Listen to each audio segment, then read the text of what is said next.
I'm Dr. Dinesh Hawelia, consultant dermatologist from Kolkata. I'll be talking today about hair loss.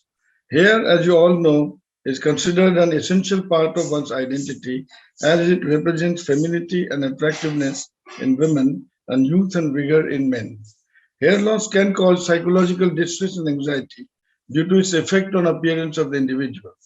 The entire scalp, as you all know, contains around 1 lakh pigmented terminal hair follicles. And every hair follicle undergoes an individual recurring cycle with growing and resting periods. This growing period is called anagen phase and it lasts for 2 to 8 years. And the hair grows approximately 1 centimeter per month during this time. The resting period, on the other hand, is called telogen phase and it lasts around 3 months. During telogen phase, the hair does not grow at all. In a healthy scalp, 80 to 90% of hair follicles are in anagen phase, that is, in the growing phase. And most people normally shed 50 to 100 hairs per day. This usually doesn't cause noticeable thinning of scalp hair. Why? Because new hair is growing in at the same time. Hair loss occurs when this cycle of hair growth and hair shedding is disrupted, or when the hair follicle is destroyed in toto and replaced with scar tissue. Now, hair loss can be due to many reasons. They may include genetic predisposition, systemic illness, drugs, hormonal abnormalities, psychological distress, diet, trauma, infections, autoimmunity, and also sometimes structural hair defects. Before pursuing hair loss treatment, always talk with your doctor about finding out the cause of the hair loss and what are the best treatment options available at that point in time. You may be asked a few questions by your physician to find out the cause of the hair loss. And they may be like, when did you begin your hair loss? Are you shedding a lot of hair? Do you find hair all over the place? Or did you notice a more gradual thinning? How many hairs are you losing per day? What percentage of hair have you have lost in what amount of time? General health. Have you had any severe disease in the past? Any medicines you might be taking? Do you have any thyroid problems? These are the very important questions your doctor may ask you. What happened in your life 3 to 6 months prior to the onset of hair loss? That may be in the form of pregnancy in females or any high fever, any surgery, crash diets, accidents, trauma. In these COVID era, COVID history is also very important, and any psychological stress you might be suffering from. Your dietary habits, your family history of hair loss, and what are the hair care practices you are doing are equally important. Female patients may need to inform about their menstrual cycle also, whether they are regular or irregular, where they are taking any oral contraceptives, and how long they are taking these oral contraceptives, or maybe they changed the oral contraceptives in the recent time. That also may have an implication in causing the hair loss. You should also inform your doctor about any treatment you might have tried and what were the effects or side effects if you have noticed after the treatment.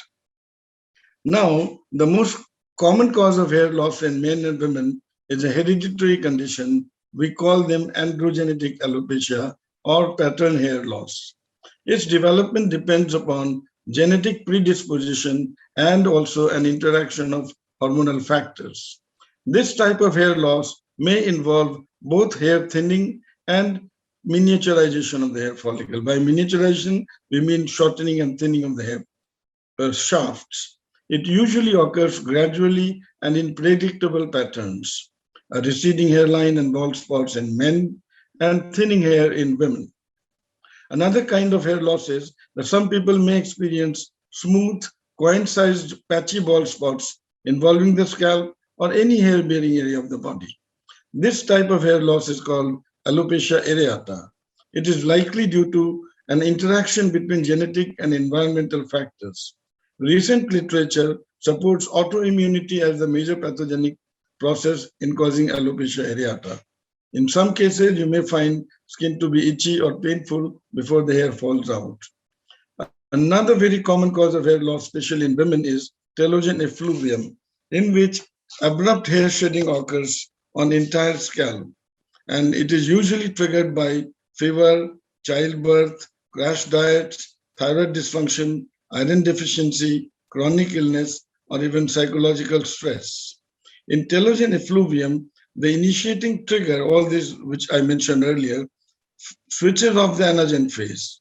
So what happens? Telogen phase follows its natural course.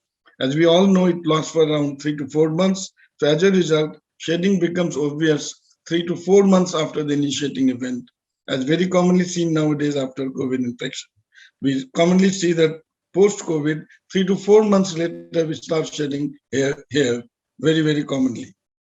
Some people may present with irreversible hair loss also, which is called scarring or cicatricial alopecia, where hair follicles are permanently destroyed and are replaced by fibrous tissue.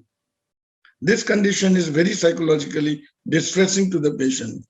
Here, the role of the doctor is a fast and confident diagnosis as well as an aggressive treatment in case of active disease, because this is very crucial in the management of this kind of hair loss, like called scarring alopecia. Now, there are a lot of treatment options available, namely minoxidil, finasteride, various peptide serums, topical steroids, oral vitamins, iron supplements, platelet-rich plasma therapy, mesotherapy, oral JAK inhibitors, oral minoxidil, hair transplantation, as well as hair camouflage. So it is a very prudent idea to consult your dermatologist for any hair-related problem.